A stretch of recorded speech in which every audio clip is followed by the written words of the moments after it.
오늘 하나님 말씀은 로마서 6장 12절에서 15절입니다. 로마서 6장 12절에서 15절은 신약성경 247페이지에 있습니다. 우리 같이 한 목소리로 다 같이 합독하도록 하겠습니다. 그러므로 너희는 죄가 너희 죽을 몸을 지배하지 못하게 하여 몸의 사욕에 순종하지 말고, 또한 너희 지체를 불의의 무기로 죄에게 내주지 말고, 오직 너희 자신을 죽은 자 가운데서 다시 살아난 자 같이 하나님께 드리며 너희 지체를 의의 무기로 하나님께 드리라. 죄가 너희를 주장하지 못하리니 이는 너희가 법 아래 있지 아니하고 은혜 아래 있음이라. 그런즉 어찌하리요? 우리가 법 아래 있지 아니하고 은혜 아래 있으니 죄를 지으리요? 그럴 수 없느니라. 성경은 하나님께서 흙으로 사람을 창조하셨음을 우리에게 알려주고 있습니다. 인간을 창조하신 하나님은 인간들에게, 아담과 하와에게 복을 주시고 이 세상을 다스리도록 말씀하셨습니다. 그런데 생명을 품고 사랑하며 정직하게 진리의 도구가 되게서 생명으로 살아야 되는 우리 인간이 왜 하나님 앞에 이렇게 전면적으로 부정당하는 죄인이 됐을까요? 하나님이 우리 인간을 처음 아담과 하와를 창조하시고 그 에덴 동산에서 어떤 하나님의 영광 가운데서 아담이 에덴 동산에 이 세상의 모든 것들을 다스리고 하나님이 창조하신 모든 것들의 이름을 붙여가면서 그 모든 것들을 다스리던 것과는 지금 우리의 모습은 너무나도 상반돼, 아니 하늘과 땅과 같은 그런 엄청난 차이 가운데 우리는 살고 있습니다. 왜 그러는지 우리 너무나 잘 알죠. 아담이 하나님의 명령을 어기는 죄를 지었기 때문입니다. 하나님은 아담에게 절대 선악을 알게 하는 나무의 열매, 우리가 선악과라고 하는 그것을 먹지 말라고 말씀하셨죠. 그리고 그것을 먹는 날에는 어떻게 된다고 말씀하셨습니까? 정녕 너희가 죽으리라. 정녕 죽는다는 것. 어떤 의미일까요? 저는 어렸을 때는요, 이 부분을 보면서 하나님이 좀 그렇게 좀 우리 그 아이들한테, 김태훈 집사님 같은 경우 이루미한테 이렇게 뭔가 강하게 얘기하실 때가 있잖아요. 그러면 야 너 이거 절대 하면 안 돼. 그러면 이거 큰일 난다고 그러면 좀 과장할 때가 있잖아요. 부모가 아이들한테. 저는 어렸을 때는 하나님 좀 과장하시는 거 아니야? 왜 그렇게 생각을 했냐면, 먹으면 정녕 죽으리라 했는데 그럼 하와가 먼저 먹었잖아요. 그 하와가 먼저 먹고 죽었어야 돼. 그래갖고 아담에게 선악과를 주지 않았어야 되는 거 아니에요? 저는 어렸을 때 그런 생각을 했던 적이 있어요. 그래서 하나님이 야 이거는 좀 강조하기 위해서 좀 강하게 좀 하신 게 아니었나라는 생각을 했었습니다. 어렸을 때는. 그런데 제가 이렇게 나이를 먹으면서 하나님이 정녕 죽으리라고 말씀하신 것에 대한 의미를 제가 알았어요. 제가 예전에 한번 말씀드렸던 기억이 있는데, 여기서 죽는다는 것은 세 가지 의미가 있습니다. 첫 번째는요, 영적인 죽음을 얘기합니다. 영적인 죽음은 하나님과의 단절을 얘기합니다. 하나님과의 관계가 끊어지는 거예요. 선악과 사건 이전에는요, 아담과 하와의 삶은 하나님과 밀접한 삶이었습니다. 하나님과 늘 함께하는 삶이었어요. 하나님과 떨어지지 않은 삶이었습니다. 그들과 하나님은 언제나 늘 교제하면서 대화하면서 정말 그곳에서 행복하게 살았습니다. 하지만 선악과를 먹는 그 죄를 행한 후에 아담과 하와는 에덴 동산에서 하나님의 그곳에서 쫓겨나게 되죠. 그로 인해서 하나님과 관계가 단절되게 됐습니다. 하나님과 단절된 우리 속에서는요, 하나님의 기준, 하나님의 진리가 나를 주장하는 것이 아니라 내 마음대로, 내 의지가, 하나님이 우리 인간을 너무나 사랑하셔서 주셨던 그 자유의지가 이제는 하나님과 우리를 멀어지게 하고 그냥 하나님의 말씀대로 사는 것이 아니라 내 뜻대로 나를 이끌어가는, 죄 가운데로 이끌어가는 그런 역할을 하게 된 것입니다. 우리 아담의 죄로 인하여서죠. 그래서 영적인 죽음이고, 두 번째는 육적인 죽음입니다. 선악과의 그 사건이 아니었다면 지금 아담과 하와가 살아있을까요? 죽었을까요? 그럼 어쩔 것 같습니까? 선악과 사건이 없었어. 그러니까 하나님은 죄를 짓지 않았어. 그렇다면 지금 아담과 하와는 살아있을까요? 죽었을까요? 어떨 것 같습니까? 살았습니까? 죽었습니까? 살았어. 저는 살았을 거라고 생각합니다. 왜냐하면 이 사건 이전에는 하나님이 우리 인간에게 죽음을 말씀하시지 않았어요. 하지만 하나님이 에덴 동산에서 아담과 하와를 내두어 쫓으실 때 이렇게 말씀, 너는 흙으로 지었으니 흙으로 돌아갈지라. 인간에게 육체의 죽음, 육적인 죽음이 들어오기 시작했습니다. 그리고 마지막 세 번째 죽음은 영원한 죽음입니다. 예수 그리스도가 이 땅에 다시 오셨을 때, 재림하셨을 때 이제는 이 세상에 종말이 옵니다. 그리고 이제는 그 죽었던 모든 자들이 일어나고 하나님 앞에서 백보자 앞에서 심판을 받게 됩니다. 그리고 예수 그리스도를 내 구세주로 믿은 자와 믿지 않은 자는 이제는 영원히 갈려지게 됩니다. 그리고 예수님을 믿지 않는 자들에게는 영원한 형벌, 영원한 죽음이 그들 앞에 놓여지게 되는 것입니다. 그래서 하나님이 정령 너희가 이것을 먹으면 죽으리라고 말씀하셨던 것은 이 세 가지 의미가 있습니다.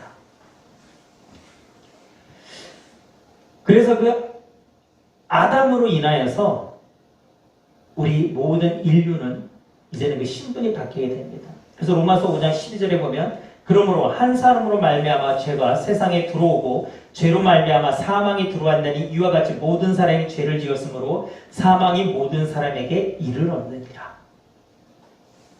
그런데 우리는 아담처럼 에덴 동산에서 선악과를 따먹은 적이 없습니다. 우리가 선악과라도 먹고 죄인이 됐으면 좀 덜 억울할 것 같지 않습니까? 우리는 안 먹었어. 그런데 지금 성경은 우리가 죄를 지었다고 합니다. 그리고 모든 사망이 우리에게 이 땅에 이르렀다고 합니다. 여러분, 왜 우리가 선악과를 직접 먹지 않았는데 우리가 왜 아담과 같은 똑같은 죄인이 되었어야 할까요? 성경은 이렇게 얘기합니다. 로마서 5장 14절입니다. 그러므로 아담으로부터 모세까지 아담의 범죄와 같은 죄를 짓지 아니한 자들까지도 사망의 왕노로 타였나니 아담은 오실 자의 모형이라. 자, 여기서 우리가 유념해야 될 점은 뭐냐면요, 성경은요 범죄와 죄를 구별하고 있다라는 것입니다. 범죄는요 드러나는 행위를 범죄라고 한다면, 죄는 보이지 않는 본질적인 상태를 지금 얘기하는 것입니다. 그래서 아담이 에덴 동산에서 하나님에 의해 먹지 말아야 하는 선악과를 먹은 것은 범죄예요. 그건 행위를 한 거니까 범죄입니다. 그런데 우리는 그와 같은 범죄를 저지르지 않았어요. 그렇지만 최초의 우리 인류의 첫 번째 인간이었던 아담이 죄를 지었기 때문에 그의 후손인 우리 또한 죄인이 된 것입니다. 왜냐하면 아담이 그 하나님의 말씀에 불순종함으로 인하여서 그의 신분 자체가 바뀌게 됐다는 거예요. 그전에는 그가 하나님의 자녀로서 하나님의 어떤 교제하는 자로서 친밀한 자였던, 하나님과 함께하는 자였다면 그 범죄함으로 해서 그의 신분이, 제가 아까 얘기했던 죽으리라의 세 번째 의미, 첫 번째 영적인 죽음같이 그가 이제는 하나님과 단절된 것입니다. 하나님의 영광 가운데 더 이상 살지 못하는 존재가 된 것입니다. 그래서 이미 그렇게 벌어졌기 때문에 아담과 하와의 후손으로 태어난 우리 또한 이제는 그런 관계 속에서 우리는 태어나진 것이다. 그래서 내가 선악과를 먹지 않았어도 그것은 내가 범죄하진 않았죠. 내가 직접 선악과를 먹은 것이 아니니까 내가 범죄하진 않았어. 하지만 나의 신분 자체는 이미 나는 죄인으로 태어났다는 거예요. 죄인의 후손으로 태어났다는 것입니다. 더 쉽게 예를 들면 우리나라 옛날 그 노비제도 있었잖아요. 신분제로 따지게 되면 양반이었지만 반역이라든가 뭔가 큰 죄를 저지르면 어떻게 됩니까? 노비로 신분이 바뀌게 되죠. 그러면 그랬을 때 노비로 신분이 바뀌게 다음에 태어난 자식들은 어떻게 됩니까? 노비입니까? 아니면 나는 예전에는 우리 할아버지가 예전에 양반이었으니까 나는 양반입니까? 노비가 된다는 거예요. 어떻게 보면 이것이 쉬운 예일 것입니다. 그래서 여러분 가끔 이것은요 또 우리가 헷갈려서는 안 되는 게, 기독교 옛날에 한 20년 전인가요? 가계 저주론이 한번 굉장히 유행했던 적이 있어요. 가계에 흐르는 뭐 저주를 끊어야 산다 막 이런 책도 있었고요. 막 그랬던 적이 있는데, 여러분 이런 개념이 아니다라는 것입니다. 그렇다면 인간이 본질적으로 피할 수 없는 죄인이 되었다면 죄는 구체적으로 무엇을 의미할까요? 죄가 뭘까요? 그러면 죄가 뭡니까? 죄를 가리키는 히브리어가요 하타라고 하는데요, 이거는 헬라어로 하마르티아라는 의미인데 이게 뭐냐면요. 관역에서 빗나간 것이 관역에서 빗나간 것. 자, 우리가 화살을 쏠 때 화살은 어디를 목적으로 둡니까? 관역을 목표로 두고 쏘죠. 그런데 화살이 빗나간 것처럼 관역에서 빗나간 것이 죄라는 것입니다. 관역에서 빗나갔다면 그것은 어떻게 돼? 결과죠. 관역에서 빗나간 것은 결과예요. 근데 원인은 뭡니까? 궁수의 조준이 잘못됐기 때문에 관역에서 빗나간 것이죠. 죄는 인간 중심의 조준이 관역을 빗나간 것을 죄라고 할 수 있어요. 내가 화살을 쏘는데 내 마음대로 쐈다는 것입니다. 내가 쏘고 싶은 대로 쐈다는 것입니다. 여러분, 인간의 중심에 화살에 가야 되는 방향은 어디겠습니까? 하나님입니다. 하나님.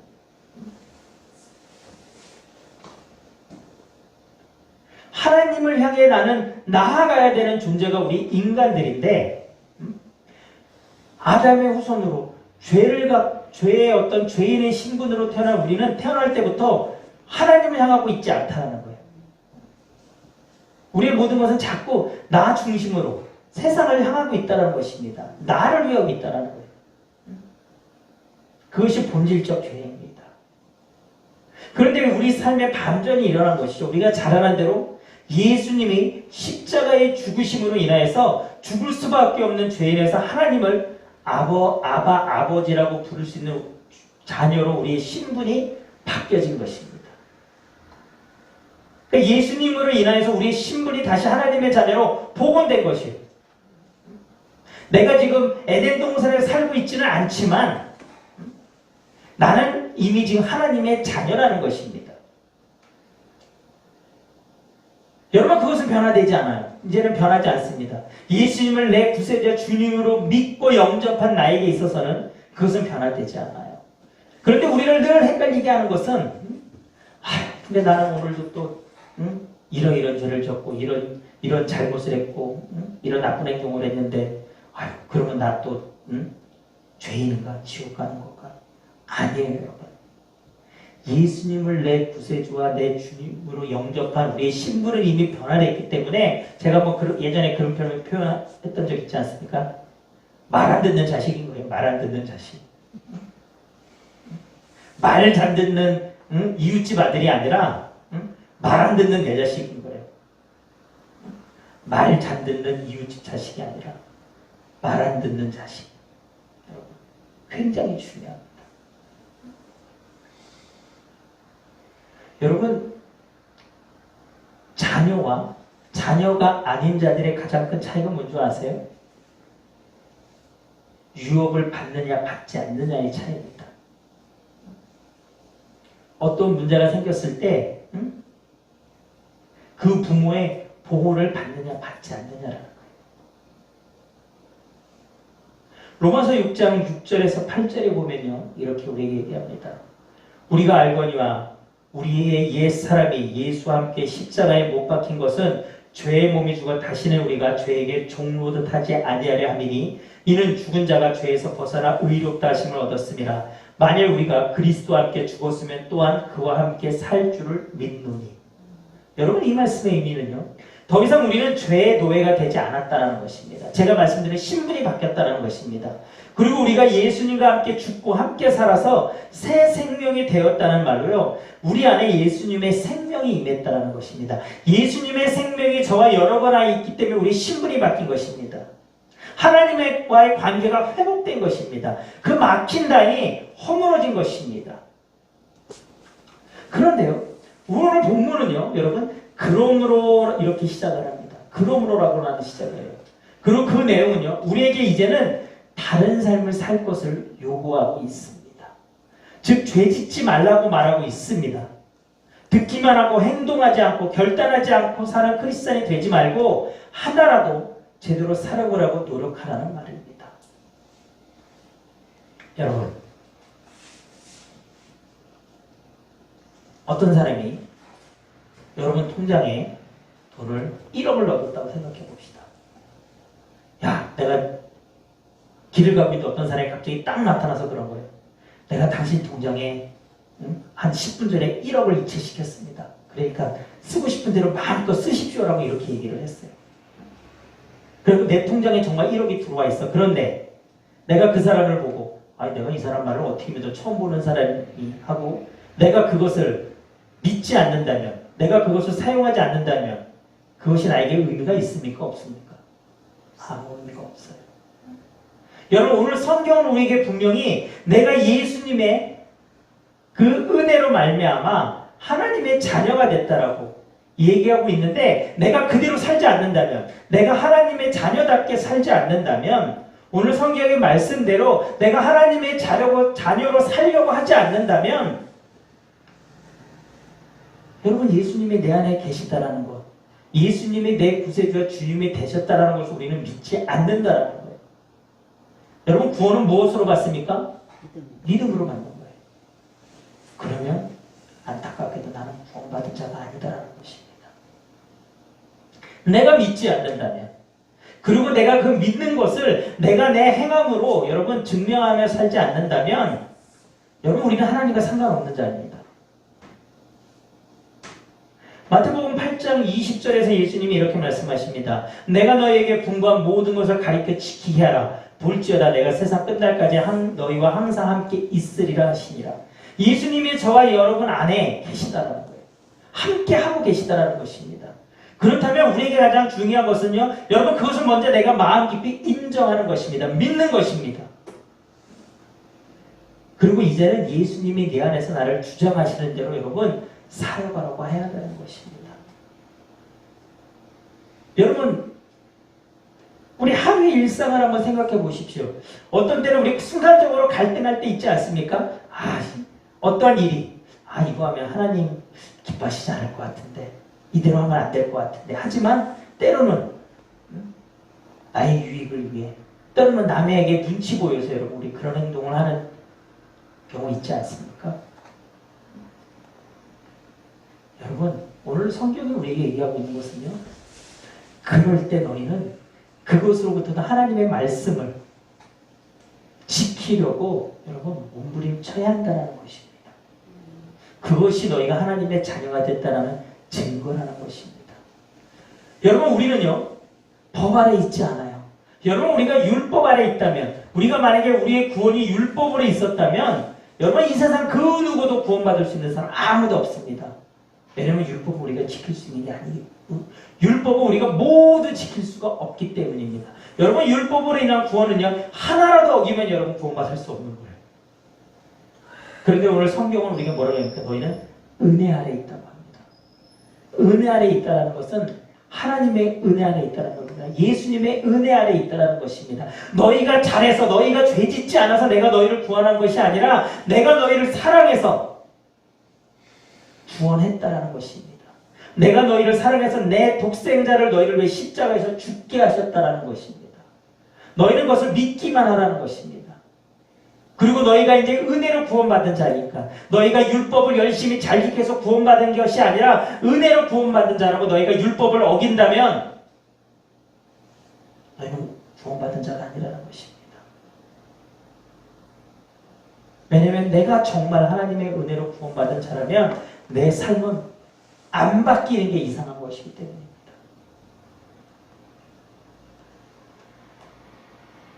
빌립보서 4장 9절에 보면요, 너희는 내게 배우고 받고 듣고 본바를 행하라. 그리하면 평강의 하나님이 너희와 함께 계시리라. 내가 그렇게 살려고 할 때 하나님이 함께 하신다는 것입니다. 여러분, 내 힘으로는 살지 못해요. 하지만 내가 이렇게 마음을 결단하고 살려고 하면 성령님이 우리를 그렇게 살도록 여러분 이끌어 가신다는 것입니다.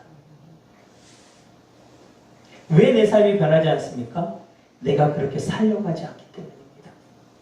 내가 그렇게 살려고 한다면 성령님이 분명히 함께 하십니다. 우리를 주장해 주십니다. 하나님은요 이렇게 말씀하셨습니다. 나는 너희 하나님이 되려고 너희를 애굽 땅에서 인도하여 낸 여호와라. 내가 거룩하니 너희도 거룩할지니라. 하나님은요 거룩하신 분입니다. 그래서 하나님은요 하나님의 자녀된 우리도 하나님의 형상을 닮아가길 원합니다. 우리 또한 거룩해지기를 원하십니다. 지금 여러분의 삶의 목적은 어디에 있습니까? 혹시 행복하게 사는 데 있습니까? 그렇다면 여러분과 세상 사람들의 차이가 뭘까요? 우리가 우리 삶에서 가져야 할 목적은 여러분 거룩한 삶입니다. 나는 끊임없이 거룩해지려고 여러분 노력해야 합니다. 그 거룩한 삶의 모습이요, 예수님은 우리에게 이 땅에 사시면서 보여주셨습니다. 야, 내가 너희들에게 할 수 없는 것을 요구하는 것이 아니다. 할 수 있단다라고 몸소 보여주셨습니다. 예수님의 그 말씀을 지키고 따르는 삶, 그것이 여러분 거룩한 삶입니다. 여러분, 죄는요 반드시 대적해서 우리가 승리해야 되는 것입니다. 우리 인간의 본성은 우리가 아직 이 육신을 갖고 있는 동안 끊임없이 우리의 그 반복된 습관은요 자꾸 하나님과 반대 방향으로 가려고 합니다. 근데 여러분, 그때마다 여러분 마음에 결단하셔야 됩니다. 그리고 다시 돌이키셔야 됩니다.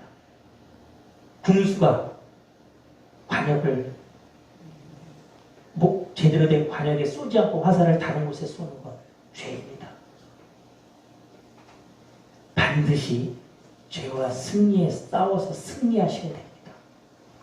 여러분, 이제부터는요 내 하루의 삶을 여러분 좀 더 민감하게 한번 돌아볼 필요가 우리가 있을 것 같습니다. 아, 내가 무심코 했던 행동들 속에 여러분 하나님의 말씀과 다른 것들이 있는지 여러분 이제 우리 점검해 보시길 바랍니다. 그리고 그것이 있다면 이제는 그런 것들을 하나하나 여러분 끌어내시기 바랍니다. 내가 거룩하니 너희도 거룩할지니라. 여러분, 그 말씀이 여러분 안에 자리 잡기를 소망합니다. 날마다 거룩한 길을 걸어가시기를 주님의 이름으로 축원합니다.